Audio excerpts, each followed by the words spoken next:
क्यों आप सिर्फ हिंदुओं को दे रहे, मुसलमानों को भी दो ना आप, हमको क्यों नहीं देते आप? हम भी इनकम टैक्स थोड़ा बचा लेते, हमारे पास भी पैसा थोड़ा बहुत हम बचा लेते, लाओ ना। नहीं देंगे, हमारे मुमरा में पीने को पानी नहीं देंगे, मुमरा में 8-8 घंटे लाइट नहीं देंगे, और बोलेंगे मीटर काम नहीं करता यहां पे। अरे जालिमों, तुम्हारा दिल का मीटर रुक चुका है हमारे लिए। हमारा मीटर तो सलामत है घर का भी, और हमारा दिल का मीटर भी बराबर सलामत है। तुम्हारे दिल का मीटर खत्म हो चुका है, तुम्हारे दिल के मीटर की रीडिंग बराबर नहीं आ रही। हमारे दिल का मीटर तो रीडिंग सामने लोगों के, हिंदुस्तान के कईयों लोगों के दिल का मीटर आज तुम्हारे सामने बोल रहा है। देखो आज आप कैसे हमसे कहते हैं मेरे अजीज दोस्तों और बुजुर्गों, और फिर ये बोलते आप कि मुसलमानों में औरत को उसका हक नहीं मिलता।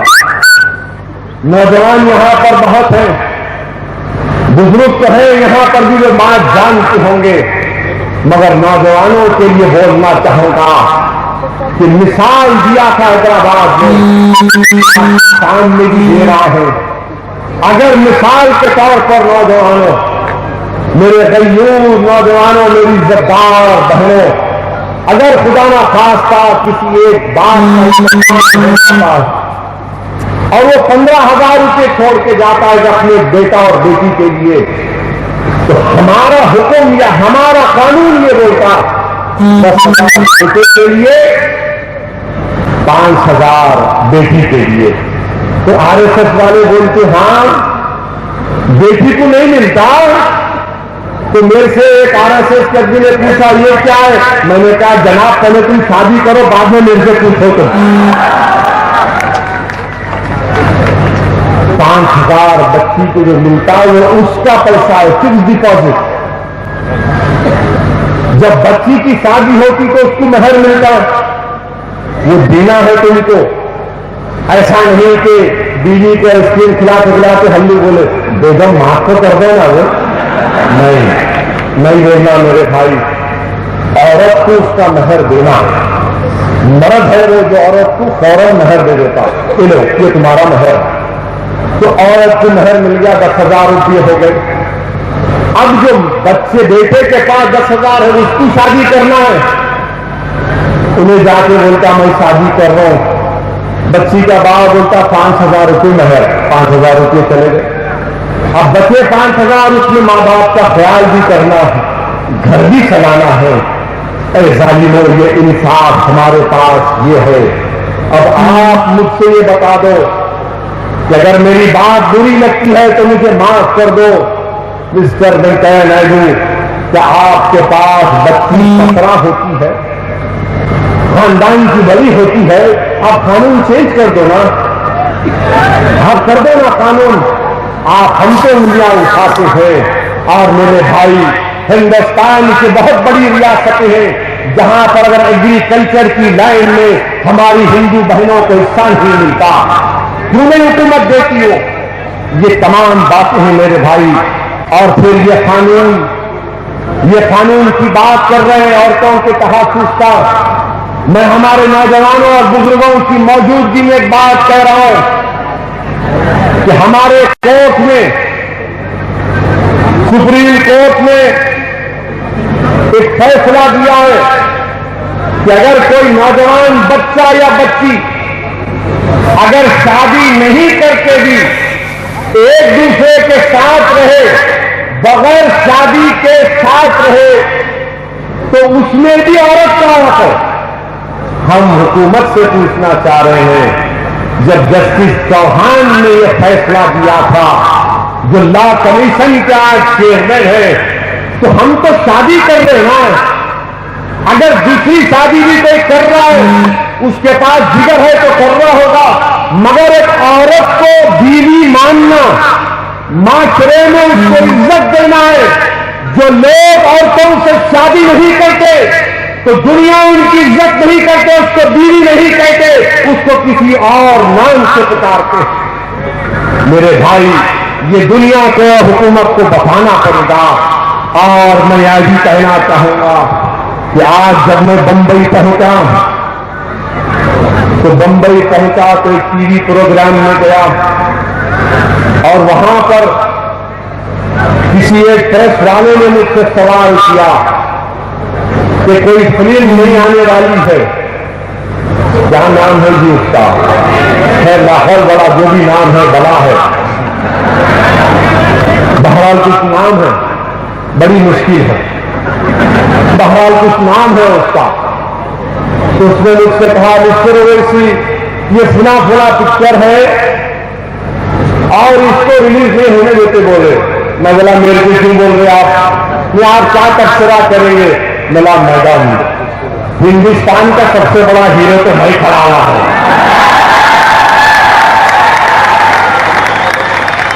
आप ये कौन से पिक्चर की बात कर रहे हैं? हम तो अपनी पिक्चर बना रहे अभी, आज पिक्चर की शूटिंग है मुंद्रा में, आप आइए।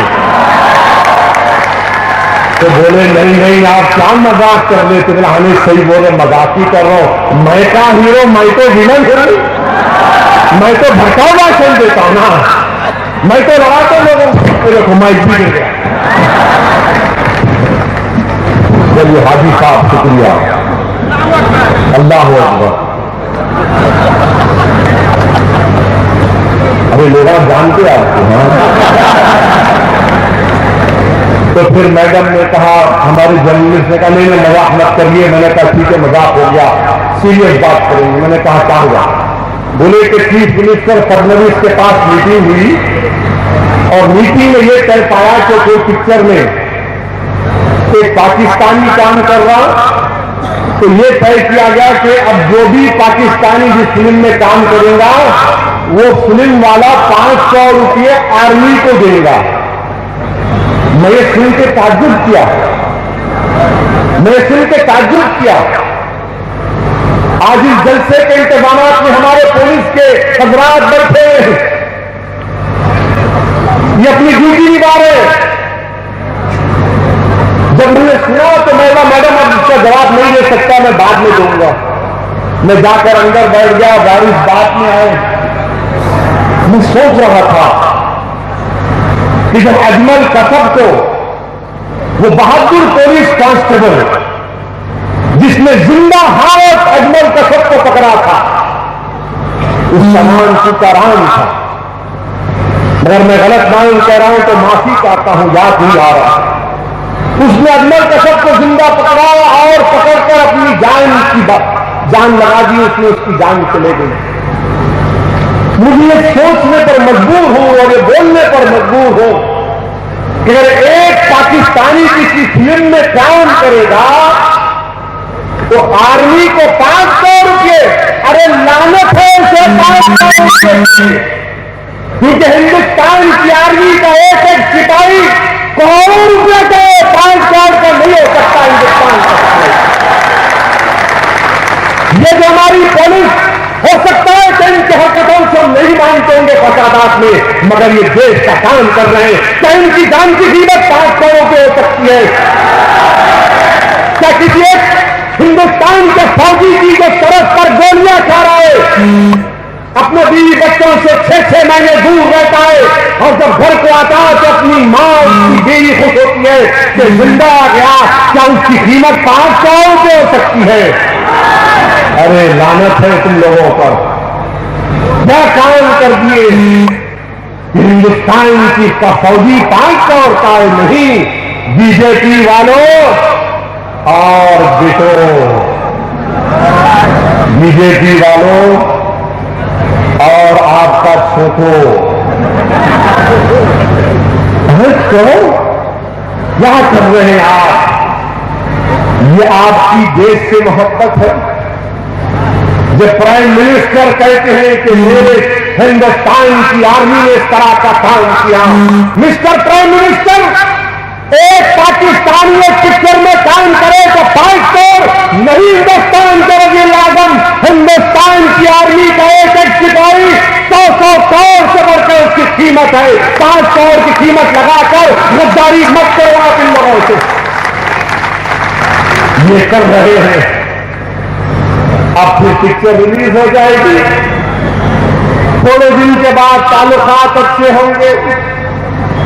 और ताज्जुब नहीं करना जब शरीफ साहब जाएंगे या मोदी साहब ना जाएंगे। पिछली मर्तबा मंगनी में गए थे, अब की मर्तबा निकाह में जाएंगे। मगर वो मामले में भी क्या कर दिए,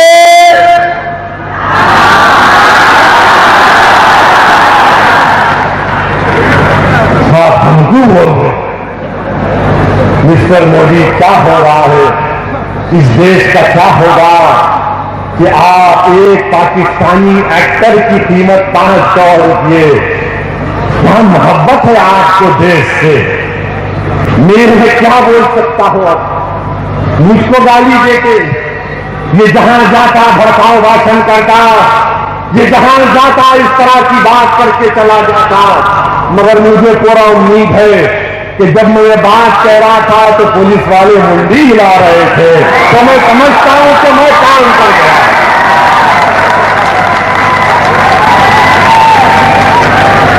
500 कीमत नहीं हो सकती मेरे भाई। कौन है ये पाकिस्तान का एक्टर? ऐसे हजारों हमारे पास बुमराह में एक से एक खूबसूरत माशाअल्लाह। मगर करो, खाली स्टाइल मारने को नहीं होता। पढ़ो, स्कूल को जाओ, कॉलेज को जाओ, डॉक्टर बनो, इंजीनियर बनो, लॉयर बनो, वकील बनो, साइंटिस्ट बनो, पॉलिटिशियन बनो, हर चीज बनो, ताकतवर बनो, इज्जतदार बनो। अल्लाह तुमको ताकत से नवाज देगा। मगर पढ़ो मेरे भाई, पढ़ो। तुम जब पढ़ोगे, तुम जब लिखोगे तो याद रखो हमारा हथियार हमारा इल्म है, हमारी ताकत हमारा इल्म है, हमारी पहचान हमारा इल्म है, हमारा दीन हमसे कहता है अखरा। कुरान की पहली आयत जो नाज़िल की गई, अल्लाह ने क्या हुक्म फरमाया, पढ़ो पढ़ो पढ़ो, खूब पढ़ो। हाँ, जब बात पढ़ाई की आई तो फिर मुमरा का हाल तो बड़ा बुरा है, आवाज बहुत बुरा है। ये गए थे राष्ट्रवादी के मालेगांव गए थे। मालेगांव जाके वहां पर बोले ओवैसी जो है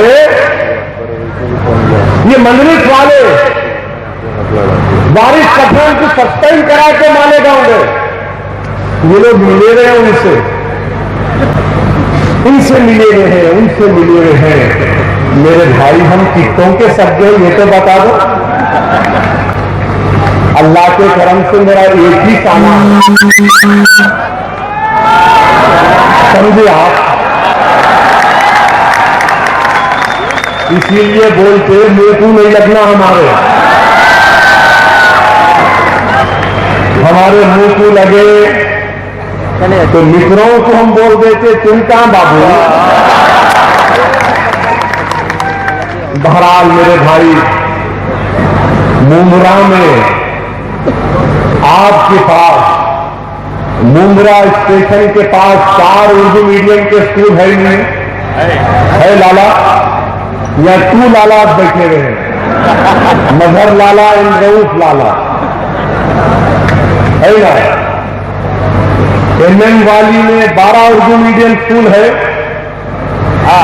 मेरे को मालूम, तुमको नहीं मालूम, मेरे को मालूम। अब मैं जो बोला सही है, बाद में बात करेंगे। मुमरा स्टेशन में 4 उर्दू मीडियम के स्कूल, एमएम वैली के बिल्डिंग में 12। अब ये 4 और 12 को मिला लीजिए 16 हो गए। 16 में कितने प्रिंसिपल है? एक ही प्रिंसिपल है, एक ही प्रिंसिपल है। और फिर 18 प्रिंसिपल की जरूरत है यहां पर, 51 टीचर्स की जरूरत है। स्कूल को उठा के वहां दूर फेंक दिए तो बस में जाने की किराया कौन देंगे भाई? और ये स्त्री से शुरू है कार्य, ये गिरा तो पूरे जाए, पूरे बदली जाएगा। मगर जहां पर ये ठेला मार्केट बनाए वहां 22,000 वोल्ट का तार डाला, 22,000 वोल्ट का तार डाला। क्या आप राष्ट्रवादी को क्यों साथ देंगे? अच्छा क्यों लेकर वहां पर मार्केट? इसलिए रेजिडेंशियल कॉम्प्लेक्स के बिल्डरों से बातचीत हो गई थी। आप लोग जहां बोलते मुंबई के बगान में मानवानी हो गई। मैं भी अच्छा बोल रहा हूं, वो कर लिए थे। तीसरी बात, पानी के बारे में बोल दिया, सूरज प्लांट का कनेक्शन नहीं दे रहे। ये कौन कहेगा मेरे भाई? उर्दू लाइब्रेरी अलमास कॉलोनी में 3 महीने चली, 3 साल से बंद पड़ी हुई है। लाइब्रेरी बंद करने के लिए रखते, खोलने के लिए रखते आप, मगर वहां पर बंद हो गए। और फिर आप ये भी देख लो कि स्टेडियम बना है, इस स्टेडियम में कौन प्लेयर बैठा हुआ है? स्टेडियम में कौन से पार्टी के खिलाड़ी बैठे हैं? पूरे स्टेडियम में कब्जा करके बैठे। लगता है विजय माल्या के रिश्तेदार होंगे, उन्हें रफू चक्कर हो गया। मेरे स्टेडियम अपना है, अपने बाप का है, स्टेडियम में बैठ के कब्जा करेंगे। मेरे भाई, आज आपको हालात और वक्त का तकाजा यह है कि आपको बदलना पड़ेगा। असेंबली इलेक्शन में कि जिस तरीके से हमको लड़ना था, हमारी भी कोई कोताही जरूर हुई होगी, मगर इंशाअल्लाह ताला अब आप देखते हैं कि हमारे भाई शब्बीर, सैयद वसीम और नसीर पठान, रऊफ लाला, मजहर लाला, हमारे ये तमाम मजलिस कराची, ये तमाम आज यहां पर है। आज को मुस्तहिद होकर अपनी जमात को कामयाब करना पड़ेगा और सबसे पहले इन लोगों को अपने आप में होना पड़ेगा, एक होना पड़ेगा। आपको एक होकर जाना पड़ेगा आवाम के दरमियान में। और मैं वार्निंग दे रहा हूं पब्लिक के मौजूदगी में, सबसे कह रहा हूं, कोई मजलिस से बड़ा नहीं है। फौजी अगर इंजीनियर है तो मजलिस की वजह से, मजलिस नहीं तो असर नहीं, तो अपनी जमात का ख्याल रखिए। बंबई मुंबई के बल्दिया के इंतखाबात होंगे, शाकिर पत्नी की क़ियादत में इंशाअल्लाह ताला काम होगा। वारिस पठान अपनी पगानी में जाएगा, बंबई के बल्दिया। मेरे भाई, जब तक आपकी आवाज ऐवान असेंबली में नहीं होगी, थाना मुख्य में नहीं होगी, मुंबई के बल्दिया में नहीं होगी, भिवंडी के बल्दिया में नहीं होगी, तो हमारे होने वाले लड़ने वालों की जरूरत है। आपने बरसों से कांग्रेस राष्ट्रवादी का साथ किया, ये कुछ नहीं कर सकते, ना ये इनके दिलों में कोई करने की नीयत है। ये सिर्फ हमको बेवकूफ बना रहे हैं, बेवकूफ बना रहे हैं। रिजर्वेशन का, मुसलमानों का रिजर्वेशन का मसला देखिए, आज क्या हो रहा है महाराष्ट्र में। मैं मराठा लोग जो रोड पर पुरमन तरीके से निकलकर अपना एहतजाज कर रहे हैं, वो काबिल मुबारकबाद है कि लाखों की तादाद में निकलते हैं, खामोशी से करके चले जाते हैं। मगर हम बीजेपी की गवर्नमेंट से, जिसमें शिवसेना भी शामिल है, हम इनसे पूछना चाहते हैं कि क्या मराठाओं को रिजर्वेशन देंगे तो मुसलमानों को नहीं देंगे? मैं मराठाओं को रिजर्वेशन कहने के खिलाफ नहीं हूं, दो अपनी को, मगर मैं आपसे क्या कह रहा हूं कि मेरे बच्चे रोजगार से महरूम है, मेरे बच्चे स्कूलों से महरूम है, मेरे बच्चियां कॉलेज से महरूम है, मेरे माँ बाप क्या करने की उम्मीद है कि मेरी आवाज डॉक्टर बनेगी, इंजीनियर बनेगी, इस मुल्क और महाराष्ट्र को मजबूत करेगी। तो मेरी पसमानदगी की बुनियाद पर इस्लाम के नाम पर नहीं, मुसलमानों की बैकवर्डनेस के ऊपर, सोशल एजुकेशनल बैकवर्डनेस के ऊपर आप मुसलमानों को रिजर्वेशन क्यों नहीं देते? आप दोनों रिजर्वेशन हमको आप क्यों नहीं लेते? आप हमको रिजर्वेशन क्या करें हम? अरे हम तो सबसे पसमानदा है। गवर्नमेंट की नौकरियों में हम सबसे नीचे, पुलिस की नौकरियों में हम सबसे